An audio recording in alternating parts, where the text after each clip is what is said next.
রাধে রাধে বন্ধুরা, তোমাদের সকল ইউটিউব বন্ধুদের গোপাল সোনার এনপি ব্লগে স্বাগত জানিয়ে আজকের আমি দ্বিতীয় ব্লগ শুরু করছি। আমার জীবনের দ্বিতীয় ব্লগ আমি শুরু করছি। তবে হ্যাঁ, আজকে আমি তোমাদেরকে গোপাল সোনার দর্শন দিতে পারছি না। এর কারণ হলো যে এখনও পর্যন্ত আমি রায়দিঘিতে আছি। তবে একটা খুশির ব্যাপার আছে যে আমি আজই বাড়ি যাচ্ছি। তো দেখো, আমি এখানে শাখা দোকানে চলে এসেছি শাখা পরার জন্য।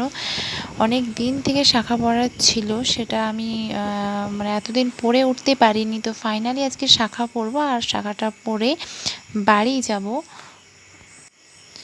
তো অনেকগুলো শাখা ঘাটাঘাটি করার পরে আমি কোনটা পরবো সেটাই বুঝতে পারছিলাম না বন্ধুদের, মানে কোনটা ভালো হবে। তো ওনাকে আমি বললাম যে দেখো, আমার কিন্তু হাতের শাখা ভীষণ বেড়ে যায়, তো তুমিই একটা আমাকে দেখে দাও। তো উনি একটা আমাকে দেখিয়ে চটপট একটা শাখা পরিয়ে দিলেন। এবং দেখো, ঘুম থেকে ওঠা, খাওয়া দাওয়ার পরে ঘুম থেকে উঠে ঋতুকে নিয়ে বসে পড়েছি। বাড়িতে যাব তো তার জন্য রেডি করছি। দেখো, প্রথমেই ওকে আমি ঝুঁটিটা বেঁধে দিচ্ছি। ও কিন্তু কোনোভাবেই ঝুঁটি বাঁধতে চায় না, মানে মাথা চুল বাঁধতে চায় না। ওকে কোনো রকমে ভুলিয়ে ভালিয়ে আমি ওর মাথাটা বেঁধে দিলাম। আর বাড়ি যাবে এই জামাটা পরে। ওর বাবা এই নতুন জামাটা ওকে দিয়েছে। আর দেখো কি সুন্দর সুন্দর বেশ বাটারফ্লাই মানে ক্লিপ ওর মাসিমণি দিয়েছে, কিন্তু এখনও পর্যন্ত আমার মেয়ের মাথায় মারার মতো সেই সৌভাগ্য এখনও পর্যন্ত হয়ে ওঠেনি। ওগুলো না একটু প্রবলেম হয়ে গেছে, চিট দিয়ে আঠা দিয়ে মানে বসাতে হবে।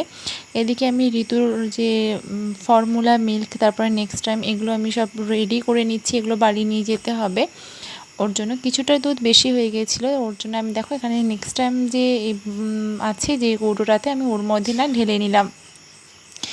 দেখলাম ভীষণ বৃষ্টি হচ্ছে বেরোনোর সময়টাতে, একটু পরেই যদিও বৃষ্টিটা কমে গিয়েছিলো। তারপরে ঋতুকে নিয়ে চলে গেলাম বাড়ির দিকে। তো দেখো, এই যে স্ট্যান্ডে চলে এসেছি। ওর বাবা একটুখানি আমাকে এগোতে এসেছিলো আগানোর জন্য। প্রায় 1 থেকে 1.5 ঘন্টা বসেছিলাম বন্ধুরা গাড়িতে।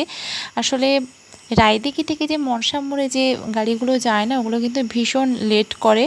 তো অনেক সময় পরে গাড়ি ছেড়েছে, ফাইনালি বাবার বাড়ি এসে পৌঁছেছি। ঋতু তো ভীষণ খুশি ওর দাদাদেরকে পেয়ে, আর ওর দাদাও ভীষণ খুশি, মানে বনুকে পেয়ে। অনেক দিন পরে বনুর সাথে দেখা হলো, প্রায় মানে 15 থেকে 16 দিন পরে দেখা হলো। ভীষণ খুশি। তবে আমি এখানে বেশি সময় থাকবো না, বাড়ি চলে যাব। তো কিছু সময় পরে দেখলাম যে আমার হাজব্যান্ড এসছে হয়। তো আসার পরে আমি ওর সাথেই বাড়ি গেলাম। আর এসে কি আনন্দ! এখানে দেখছো যে আমি একটুখানি ওনাদের সাথে আলাপ করে দিই। আমার শ্বশুর শাশুড়ি এবং ওনারা ছিল, ওনাদেরকে তো দেখলে এসে দেখি আমার বিছানা অনেক দিন ব্যবহার করা হয়নি ঘরটা।